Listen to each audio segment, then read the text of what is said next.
جب نبی علیہ السلام کا وصال ہوا نا، روح مبارک کو چھپا لیا، پردہ پڑ گیا، تو لکھا ہے کہ حضرت بلال نے نا اس رخت سفر باندھ لیا، سامان باندھ لیا۔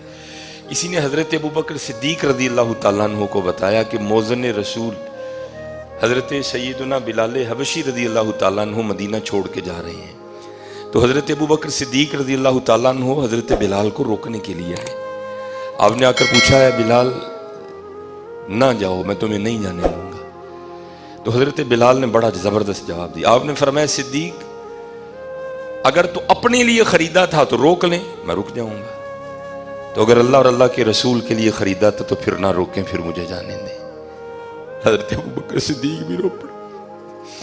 آپ نے پوچھا کیوں مدینہ چھوڑ رہے ہو، کیوں نہیں رہنا چاہتے؟ فرمانے لگے یہ وہ مدینہ ہے جس کی گلیوں میں حضور کے ساتھ چلا کرتا تھا۔ اب مدینہ تو وہی ہے، گلیاں بھی وہی ہیں، لیکن اب حضور کے بغیر بلال کے لیے ان گلیوں میں چلنا ناممکن ہے، اس لیے میں مدینہ چھوڑ کے جا رہا ہوں۔ چلے گئے تھے مدینہ چھوڑ، اور پھر آگے بڑا کمال لکھا محدثین نے۔ ساری زندگی پھر اس کے بعد حضرت بلال کو کبھی کسی نے سجا سورا نہیں دیکھا، کو بڑا جناب عمدہ لباس پہنا ہوں نہیں، کبھی کسی نے اس کے بعد حضرت بلال کو مسکراتے نہیں دیکھا، کبھی کسی نے حضرت بلال کو سجے سورے نہیں دیکھا، بالکل۔ ہاں ایک دن آیا جس نے لوگوں نے دیکھا کہ حضرت بلال حبشی رضی اللہ تعالیٰ عنہ نے نیا لباس زیب تن کر رکھا ہے، جناب داڑھی مبارک میں تیل بھی لگا ہے، جناب خوشی کے آثار ہیں چہرے پر۔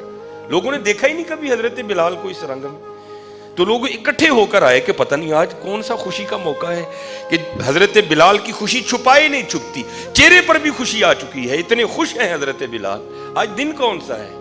تو سارے آ کر عرض کرتے ہیں اے موذن رسول علیہ السلام آج کیا بات ہے، بڑے خوش دکھائی دے رہے ہیں۔ تو آپ نے فرمایا آج میری موت کا دن ہے۔ لوگ حیران رہ گئے، وہ اپنی موت سے بھی کوئی اتنا خوش ہوتا ہے؟ موت تو وہ ہے اگر بڑے بڑوں کو پتہ چل جائے تو لوگ اپنا حال چھوڑ بیٹھتے ہیں، یہ کیا رنگ ہے کہ حضرت بلال اتنے خوش؟ تو پوچھا ہے موذن رسول موت بھی کوئی اتنا خوش؟ آپ نے فرمایا کسی کا تو پتہ نہیں لیکن میں تو بڑا خوش ہوں۔ عرض کی حضور وجہ کیا ہے؟ آپ نے فرمایا یہ موت ہی تو ہے جس نے محبوب سے روک رکھا ہے، مروں گا تو حضور کی بارگاہ میں جاؤں گا، تمہارے لیے تو غم ہے لیکن میرے لیے خوشی۔ اور حضرت یہ عشق کے رنگ ہیں۔